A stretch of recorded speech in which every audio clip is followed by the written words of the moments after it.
Welcome to 5 Dubs by MDDC Press. I'm your host, Rebecca Snyder, the Executive Director of the Maryland, Delaware, and DC Press Association, which represents news media in our region. 5 Dubs focuses on the who, what, when, where, and why of local news media. We'll talk with the journalists about the stories behind the news. You can find more information about our guests in the show notes or on our website, www.5-dubs.com. Welcome, everyone. I am delighted to have Rufus Friday in the studio today. He's the Executive Director of the Center for Integrity and News Reporting. We get to talk about surveys, some of the work the center's doing, and all sorts of great stuff. So welcome to the program, Rufus. Thank you, Rebecca. Thank you for having me. I appreciate it. My pleasure. And one of the things I want to, we'll take a step back in just a moment and talk about the Center for Integrity and News Reporting. But it's really telling that you guys have issued a survey that was done in concert with YouGov about trust in national media. And so tell us a little bit about what, and I think those findings came out in mid-June. Tell us briefly what you found. Well, first, I wanted to let folks know that it was not a survey that we did that was in response to try to compare it to Gallup's annual polling that they do each and every year. We've been doing it since the early 70s. But it's Gallup's is a more of a general trust in media poll, whereas the one that we wanted to do in concert with YouGov was to take a look at 11 of the kind of the national news organizations that represent print, that represent cable, and represents a traditional broadcast, to get a feel for what do individuals feel specifically about news organizations of those 11, most specifically the news organization that they particularly are familiar with as well. So that's why the results came out differently than what you see at the national level. And one of the things we kind of liken it to is that when people talk about trust in, say, Congress, say, I don't trust Congress, but then you ask them about specifically their congressman. Oh, I love my congressman. So I have a higher regard for my specific congressman than I do in Congress in general. So that's why the numbers appeared the way they did. But however, still, there were only 2 of the 11 news organizations that were polled by YouGov that had a majority of trust by Americans. Well, and we'll drill down into that. So writ large, what you're seeing is and you were answering a different question than Gallup was, of course, but generally Americans don't trust mass media to the extent that I think news media wishes they could earn that trust. And so specifically 12% of people on average of respondents said that they have a great deal of trust in news outlets to present facts without intentionally omitting important information. So that's and that's the number that really should kind of stop people in cold. It's only 12%. Yeah, I mean, it stops me short to say, oh my goodness, what's going on there? And so before we drill into those numbers, which I have so many questions, and I know you have so much to share on that. I wanted to link it back to the Center for Integrity and News Reporting and what you do as an organization and why this kind of research is so important to the work that you do. So tell us a little bit about the center. Yes, sure. Be glad to. First and foremost, I came on board in December of 2024, technically January of 2025. So I've been at the helm for a little over a year. The center was established in 2024 by Walter Hussman Jr. Walter is he's the chair and president and publisher of the Waco Media newspapers, which are primarily in Arkansas, Missouri, Tennessee. It's 11 newspapers, now 8 newspapers that are part of the Waco Media group. And Walter created the center to really said he was. I'll do a bit of a backstory on this. Said he was on a bike trip over in Vietnam, and he said he was looking on the TV for some national news back home, and this promotion came on from a reputable cable news outlet that said that I don't believe in it's a promotional. I don't believe in the false equivalency of giving both sides. It's my job to tell you what the truth is. And he said, well, let me tell you, for a moment. He said, look, I came from the, journalism class, and Journalism 101 talks about, you try to find multiple sides, all sides of the story, and then you report it. So he said that triggered him to come back home, and he met with his 11 editors of his newspapers, and they crafted a statement of core journalistic values. They wanted readers and their markets to know, here's what we stand for as it pertains to news reporting, not opinion, but news reporting. And he said that when they started publishing this statement of core values, which was less than 200 words, which could be read in less than 90 seconds, he said it was, the empirical data was just phenomenal. People were calling, writing letters saying, boy, I know what your values are. But more importantly, I know how to hold you accountable when I see that your news reporting is veering into opinion. So he said, well, what if, I could do something to take this thing and scale it up on a national level. So therein, when he established the center, he wanted to lead the charge in solving the issue of, regaining the public's trust in media because of what the Gallup polls have been showing since the 70s. Mm-hmm. And the mission of the center is it's ambitious, but, our goal is to reduce bias in news reporting and to rebuild the public's trust in media.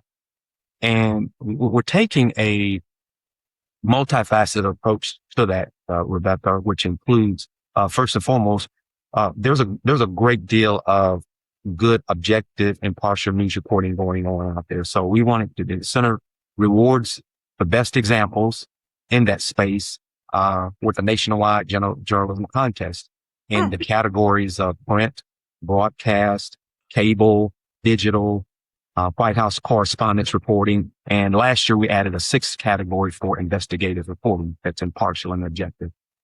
And we have the contest is open for anyone. The thing that separates us from, say, the Pulitzer Prize is that there's no nomination process. There's no entry fees. A journalist or an editor can enter directly into the portal, and all of the contest entries are not judged by the center. The center works in conjunction with the National Association of Press Managers, and they select press managers from the press associations to do the judging of the contest, because we all know that these state press associations, like yourself, you do a lot of contest judging all over the country. So there are 8 judges that they review the entries in all the categories, and they select the best ones in those categories that represent impartial and objective news reporting. And they submit those to the Board of Trustees. And for the most part, the Board of Trustees, signs off on what those individuals have presented. The first year when Walter first kicked this off, we got 102 entries. When I joined last year, that went up to 127. And then this past year, we got 397 entries from That's over great. 35 states. So, and when you look at the 397 entries, you got multiple reporters that were turning in information on various series. So over, close to 500 journalists that they recognize and see the importance of wanting to be recognized for that. The first place winner in each of those categories, they get a $25,000 cash prize. And they also get a trip up to DC, all expense paid trip up to come to DC for a nice dinner. Last month, we had it at the Mellon Auditorium, and we bring in a keynote speaker to talk on the First Amendment and free press. And this year we had Thomas Friedman from the New York Times. He came in and spoke. The prior year, Jonathan Turley spoke. And then the very first year, Brett Baer was the keynote speaker there. So that sounds like a great program. Yeah, the speaker comes in and then, the individuals get an opportunity to meet with we'll bring in some donors and supporters, journalism beings to come in, about 150, 160 people at the event. And the journalists, they get recognized for that. The finalists also get an opportunity to come up there's a finalist in each of the categories. They get $1,000. And they get to come up as well. And so that's number one of our approach. Number two, we do invite those distinguished journalists that have won these awards to actually meet with journalism schools that we partner with, to go out and give lectures and teach classes and explain how they go about their craft of giving impartial and objective news reporting. Last year, I worked on meeting with different journalism schools throughout the country to partner with us. We're now up to 26 journalism schools throughout the country that work with us. I'm speaking at journalism schools as USC's Annenberg School, Virginia State University, to Northwestern University, Columbia, University of Missouri, Georgia, to And name a locally, few. I see you team with the University of Maryland, so University the of Fort Maryland, yeah, Merrill College. Rafael Lorente came on board. And I remember when I had a conversation with President Piner about it, he said, Rufus, if this will help us turn those Gallup polls around, boy, we want to be a part of this as well. So I said, perfect. So we have these, Absolutely. yeah, we have these awardees to go into these journalism schools. One of the things we try to remove all barriers so that the center, we pay for the travel costs for those journalists to go into the journalism schools because, college budgets are tight. So we've got Mhm. some nice, foundation, grants as well as some, private donors that believe in what we're trying to do to help support, that endeavor as well. And then we also encourage journalism schools and also news organizations. And this is kind of the key component that we feel that will help turn that needle on that trust number to adopt and publicly display or broadcast your statement of core journalistic values so that Mhm. readers can know what you stand for. I mean, we know that some of these organizations have internal standards, but if those internal standards are not forward facing, viewer or reader don't know how to hold you accountable. So we feel pretty strongly about that part of our mission. And then Mhm. we go out and we encourage the public to reward those news organizations that adopt and prominently display those values with their subscriptions or donations or any other kinds of public support. Ultimately, as we build out the number of organizations that are adopting these statement of core value, we're planning on putting a navigation on our website where if a person wanted to go and see within their state what news organization has a statement of core journalistic values, they could go to that Mhm. website in the navigation bar, do a drop down by state, and then find that organization. We hope that they'll follow them. So it feels like, from your standpoint, this idea of rebuilding trust in media comes from, essentially sometimes the clear statement of the core values to say, this is who we are, this is what we represent. And then also recognizing the work that you aspire to with the awards. And then things like the survey give you the baseline to say, okay, well, where are we now? And then I'm assuming that you'll do this survey in another couple years, or I don't know if you plan to do it annually to kind of measure progress. Is that how the survey fits in, or are there other pieces to that I'm not getting? Well, you're exactly right. Yeah, this one that we just did, it was just released a couple of weeks ago. It's a baseline for those Mhm. 11 news organizations. And our plan is to continue to partner with YouGov and to do this on an annual basis so that we can start to show the news organizations, what the level of trust is that individuals have in your news reporting. We don't do anything with opinion. We're just saying that news reporting should not have any kind of opinion based, reporting in it. And that's what the numbers are showing right now, where people are and how they feel about whether your news organization provides just give me the news and let me determine what I feel like is the truth versus add an opinion into it or not. So, Well, and I and want to I want to jump into the survey itself because I was really struck by how many people wanted their news organizations to give them opinion. So, in some ways, so a couple things of the survey, I think, had 2,000 respondents, something along those yeah, lines, yeah. and on the website, it's really helpful to see some of the pieces that see the work that you guys have done. But I was surprised that it didn't feel like people wanted that objectivity in some ways. Can you speak to that? Well, the thing about it is what the center tries to do is that we pride ourselves on being nonpartisan, that we're not a critic, we're a collaborator. We let the results of the polling state for itself, and we don't make any kind of editorial commenting on that. I mean, one of the things that they're saying that, what was most revealing for us, and there are two things that stood out for us. And first was that, like you said before, this news opinion distinction that only 13% on average say that, the outlets that we studied had a clear distinction between news and opinion.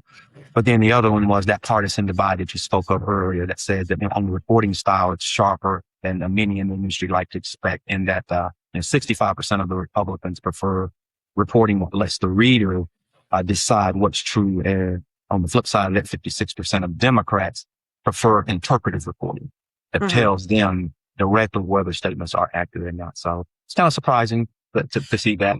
So, and I wonder if it's if some of that comes about. I'm curious. Extrapolating out data is always a tricky piece, but I'm curious. I wonder if that's coming from we want to know when, like, that things are fact checked and that you're telling us if something is patently false, as opposed to presenting an interpretation of facts.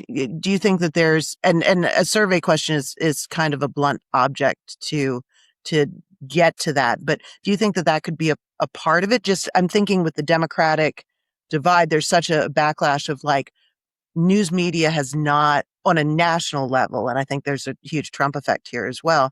Like news media has not called out falsehoods in the way that it should and has created a sense of false equivalency. Do you think that that issue is kind of running through that data point? No, it's hard. It's hard to answer that. I think from a standpoint of from an average viewer or reader that didn't have a journalism background and went through it's the rigor of the craft in that perspective. It is it's difficult, but the lines between news reporting and opinion have been blurred to the point to Hmm. where it makes it challenging for the average viewer to determine, am I watching a news segment or am I looking at an opinion segment? And therein lies where we are from a standpoint of we feel like that news reporting should be free of we know that when we talk about objectivity, we know that we all have our biases. It's impossible to be objective. But one of the things that we like to talk about is that over 100 years ago, Walter Lippmann had this thought of there should be an objective method to news reporting. We all have our objections, our biases, but there should be an objective method which talks about providing, producing, and displaying multiple sides of a story. Going into a story with the humility of knowing that you may not know everything. So you go in with that standpoint of you're going in that I may not know everything about this particular topic, but then I only report what the findings. I don't persuade. Hmm. And that I think that's gotten some individuals into a situation where that persuasion reporting, instead of just informing the reader, letting the reader decide on what they think. I mean, we should understand that the reader should be intelligent enough to be able to determine exactly what's true. Right. Well, and I want to get back into that a little bit more, but before we do that, let's look at the idea that you surveyed, what was it, 12 or however many national media outlets there were. 11. There were 11 of them. 11, thank you. All those numbers are starting to float around in my head a little bit. And so I'm still digesting the survey myself, Rebecca. So some of the answers I don't have that are specific yet, but I'm still, digesting it myself. But what we try to do is we put the survey out there and we want the viewer or the reader to make their own conclusions from it versus us trying to persuade us away some of them. look at you living your values right there. And so I want to, we'll talk more about core values and kind of like talking about news media inside news media, but just for people who haven't gotten a chance to interact with the survey, the link is going to be in our show notes. But the outlets, the 11 outlets that you looked at, and this was between, so it was the latter half of February in 2026. So it was broadcast news like ABC, NBC, CBS, cables, what's that, CNN, Fox, MSNBC, public radio, NPR, AP, not a public world, but like a wire service, basically, New York Times, and Washington Post. And the Wall Street Journal. So you had a mix of broadcast, cable, radio, legacy print.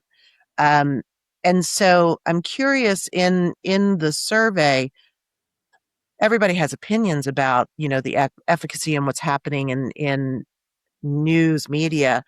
But did you query how people were getting their news and information? Were these readers of those or audience members for those outlets, or were you kind of just going in cold with a cross section of just people and asking them their opinions about news media? The folks at UW, they went in cold asking folks about those. They asked specifically, one of the questions was, of these 11, do you recognize BBC, NBC, CBS? It went down the list of asking, are you familiar? So there was a familiarity question. And then there was a specific question of these news organizations. Give us your opinion on the trust of each and every one. So there were some that said, I don't follow the NPR at all, or I don't read Washington Post, or I don't look at Fox News. So it was done on that level. If I think I'm answering the question correctly. Yeah, it gets, and I'm just curious, it's sort of getting back to that. You started off with, trust in Congress is at an all-time low, but when queried about my congressperson, I have a higher degree of trust. And so I'm wondering if that relates to, and we see that in local news as well. Like if you query on a local level, what do you think about news media? Minds automatically go to the national level, and Yeah. people say, oh my gosh, total trash, 12%.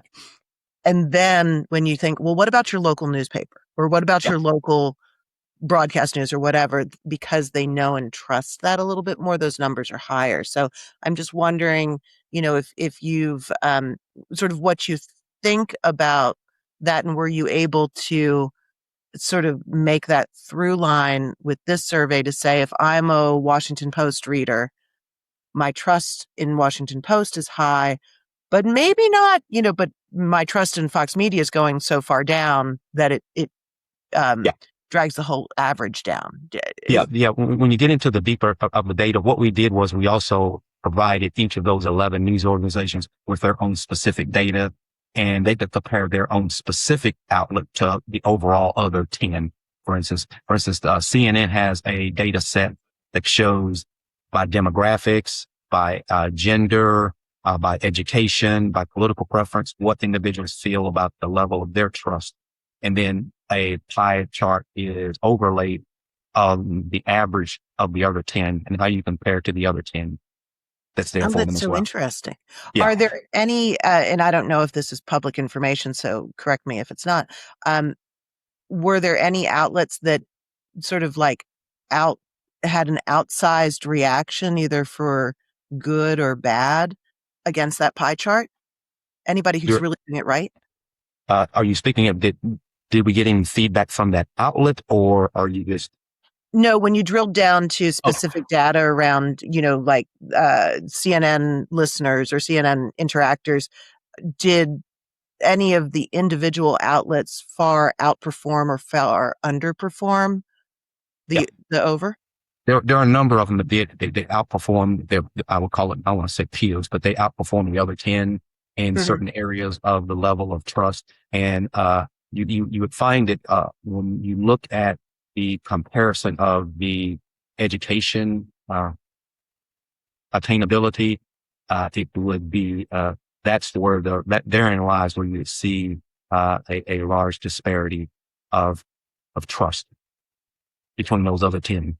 For instance, I think that there was one, I think I made a note of it here somewhere. There was, one entity, one outlet. I don't know if I got it here on my notes here, that when we compared, it was, when you looked at education side, oh gosh, oh yeah, here's it. For instance, when we looked at style, men, those with a higher education and Republicans were somewhat more likely than others to prefer a neutral approach that lets news consumers decide more so than any of the other data sets that we've had.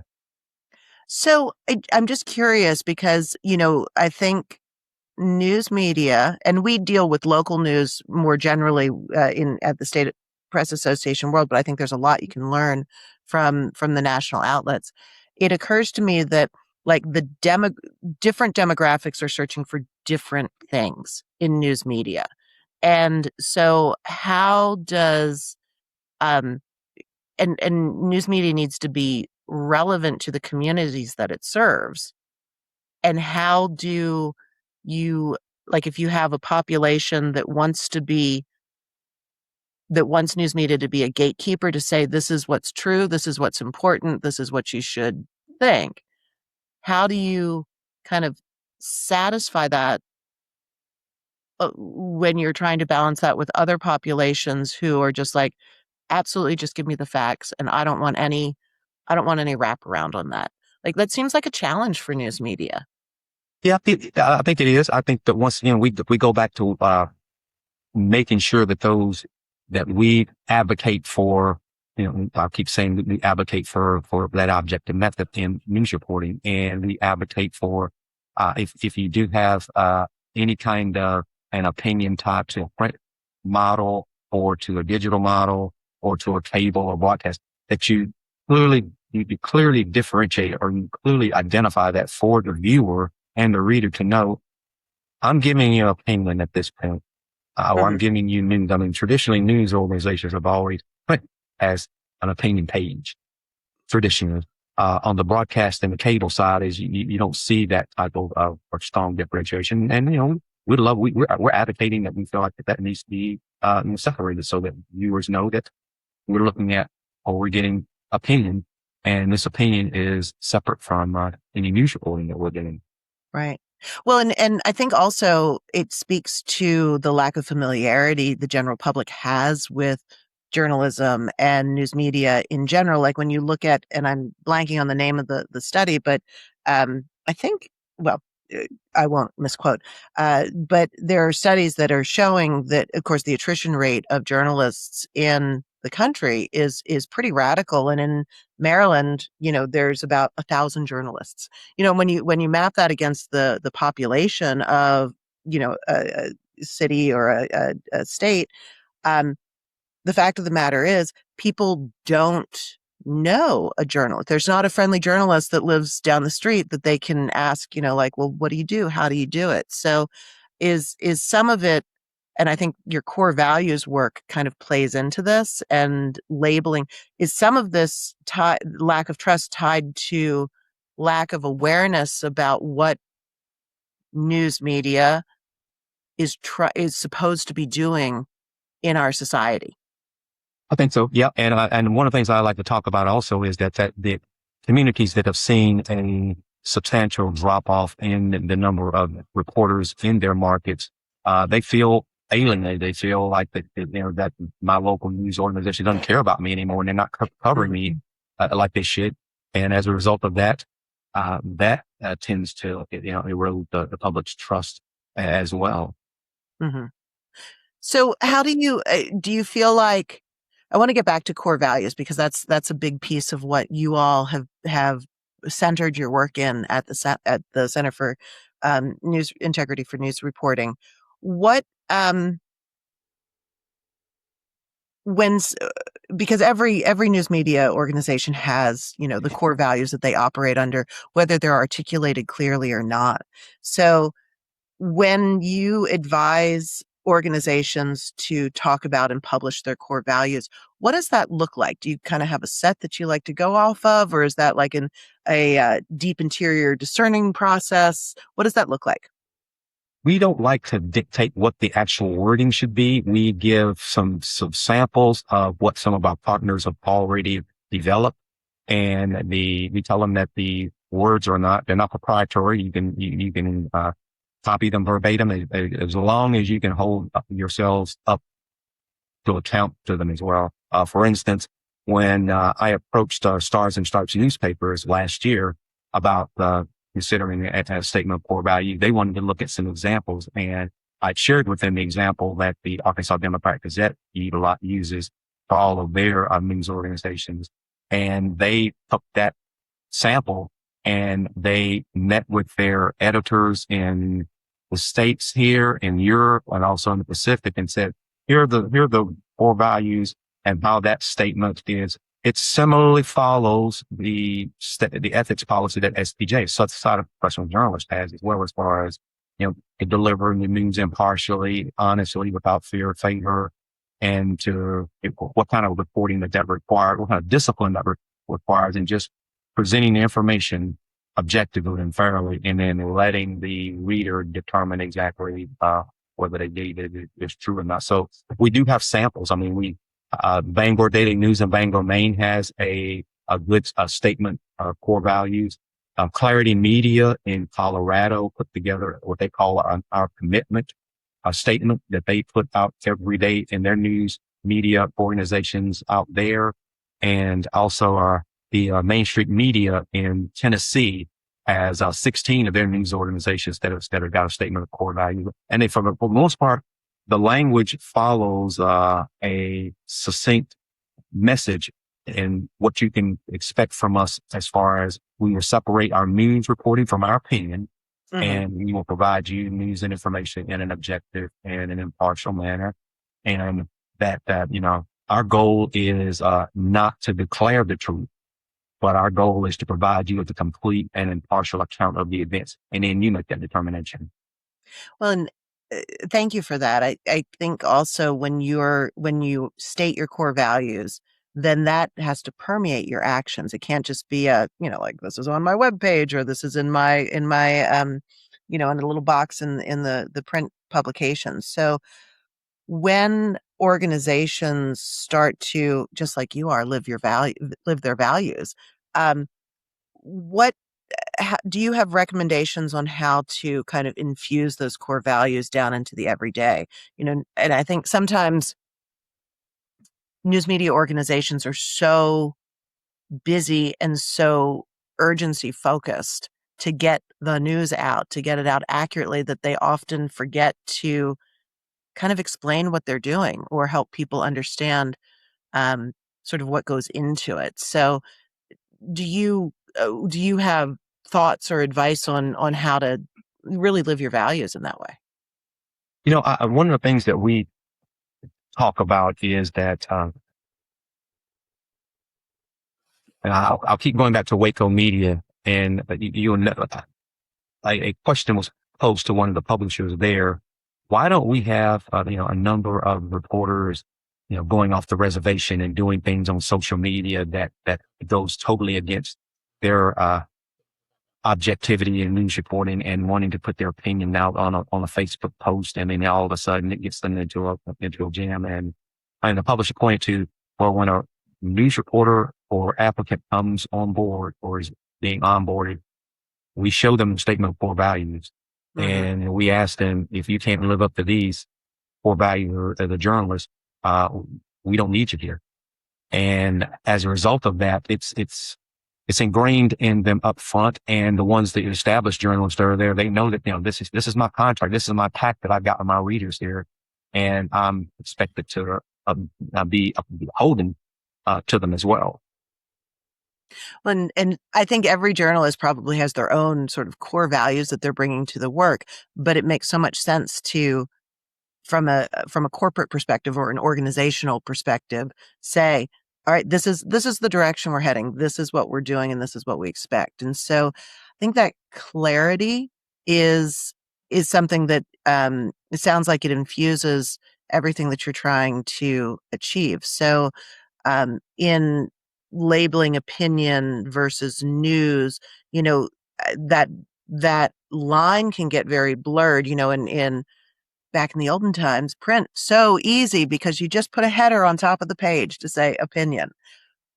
But in broadcast and spoken words or snippets, I think that distinction can be lost. So what are your recommendations? You've talked a little bit throughout our conversation about labeling things appropriately. How do you do that when you're like taking chunks or people are tuning in later or doing, like they don't,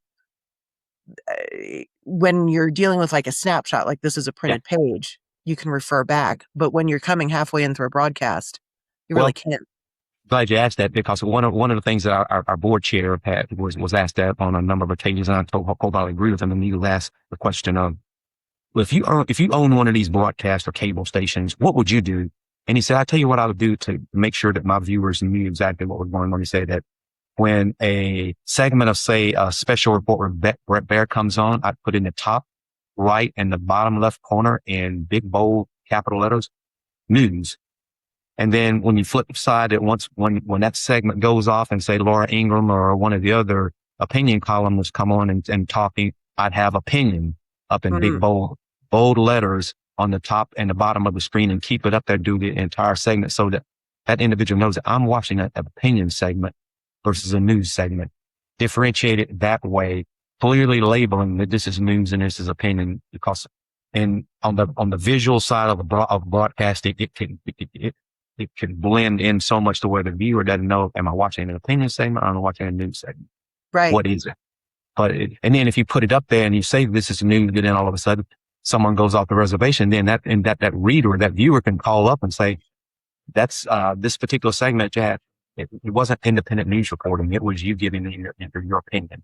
Mm-hmm. We really believe in letting the viewer and letting the reader get involved in number one, asking these news organizations to adopt a statement for values. That's another one of our objectives, is to go out into the markets that are size 25 to 75 that are set by a household size by the National Association of Broadcasters, and talk to Rotary clubs and Kiwanis clubs about what we're doing, and also letting them know that we're encouraging your local news station, your local digital station that's dominant there, your local newspaper, if you got one, to adopt a statement of core values. And we'd like for you to encourage them to do it themselves and say that, look, I'm going to follow you.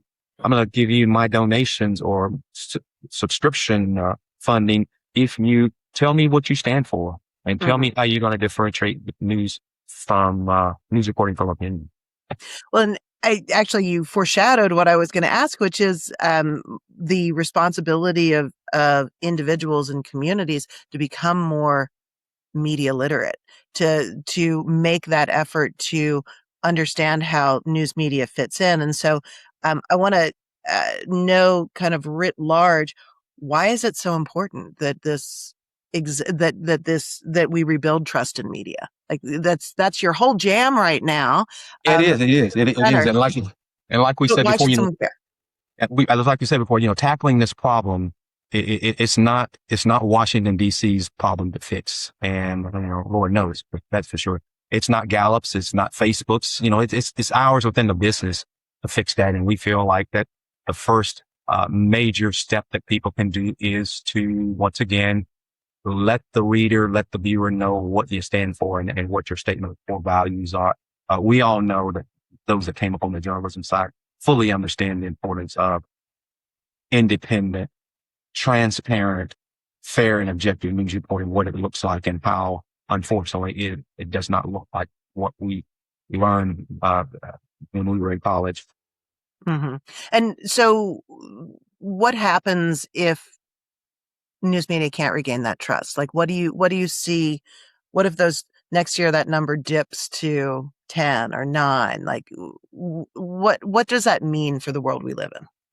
Well, I think one of the things that we like to point out that this did not happen overnight.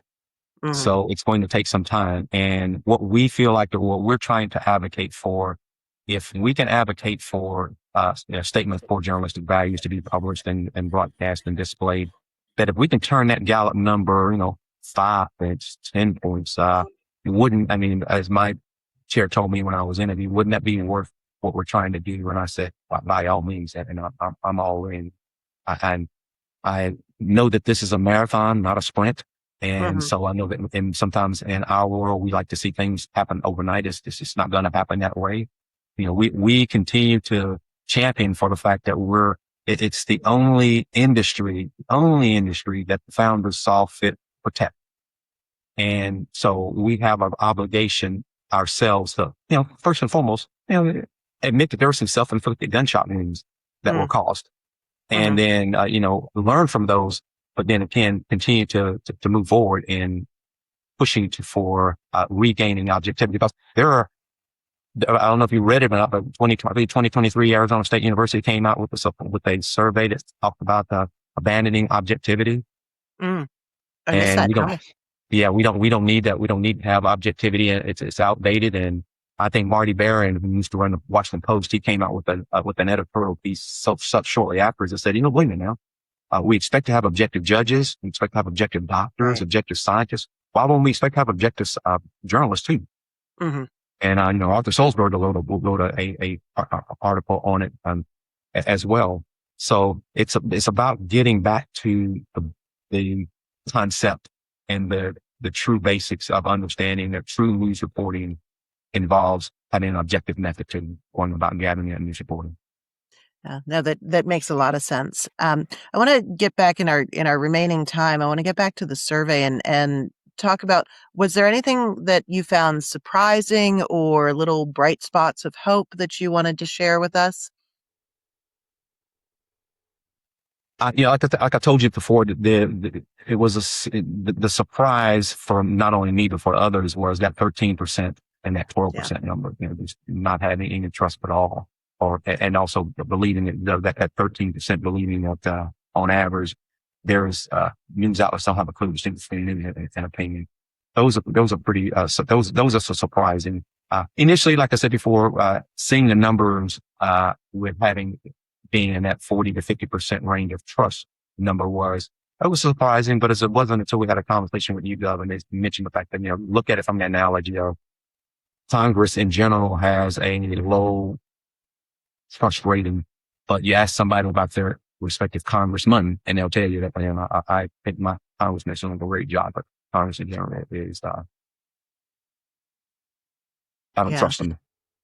right. And so it's there in the path forward, when you look at this next year, um, are you seeing any glimmers either in the disaggregated data by outlet or something that the people who are, or the organizations that are testing higher or surveying higher in trust, what are there lessons that you can learn from those particular organizations over and above the core values, the distinction between news and opinion?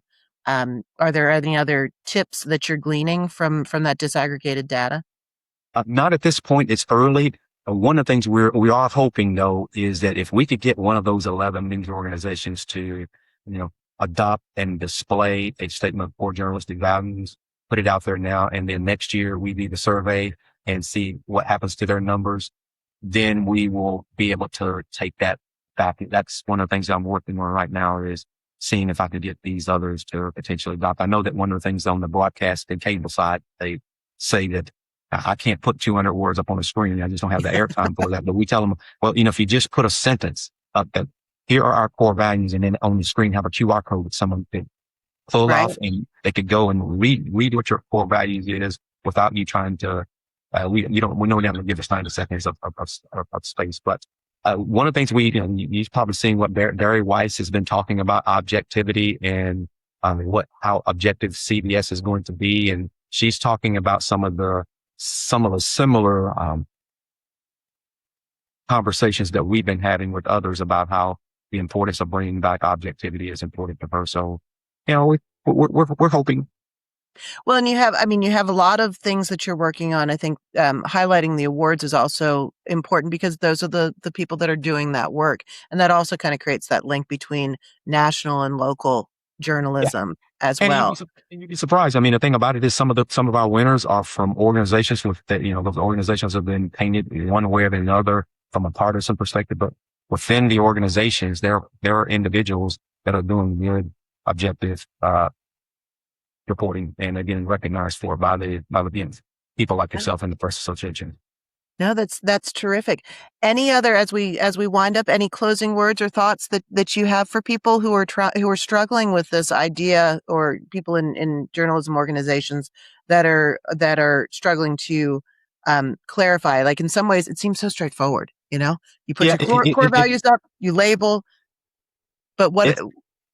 it, it could be hard, but as we like to say that a statement of publishing a statement of core values, it has nothing. There's no expense associated with it. There's no big budget that needs to be set aside for it. Clear packaging and design versus in broadcast, print and cable is extremely important for us. But we feel strongly that in order for us to tackle this bias in news reporting, you got to be able to tell your users what you're saying for.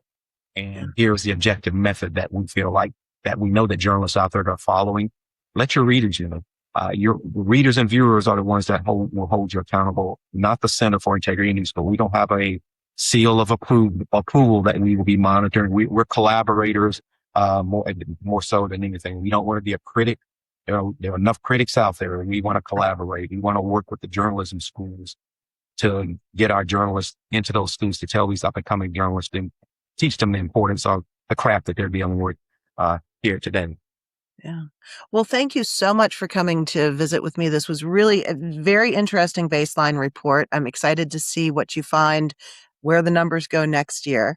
And I'm really hopeful that you can get one of those 11 to live their values, to state their core values so you can see in a material way what the effect is. So looking forward. That's my main plea. If I could just get one of them to start and publish a statement of core journalistic values so that viewers or readers can see, and then we can track the results, that would be outstanding. That would be a great win for us. Well, I can't wait to hear about it next year, and I'm sure we'll be talking in the interim, but thanks again for coming to visit with me. Thank you for having me, Rebecca. I really appreciate it. Thanks for listening to 5 Dubs with Rebecca Snyder. Please subscribe and leave us a 5-star review wherever you download your podcasts so that others can find us. What do you want to know about local journalism? Email me at rsnyder, SNYDER, at mddcpress.com. Interested in supporting our podcast and journalism? Please donate to our 501c3 Press Foundation. Find out more and see the full episode list and show notes at www.5-dubs.com.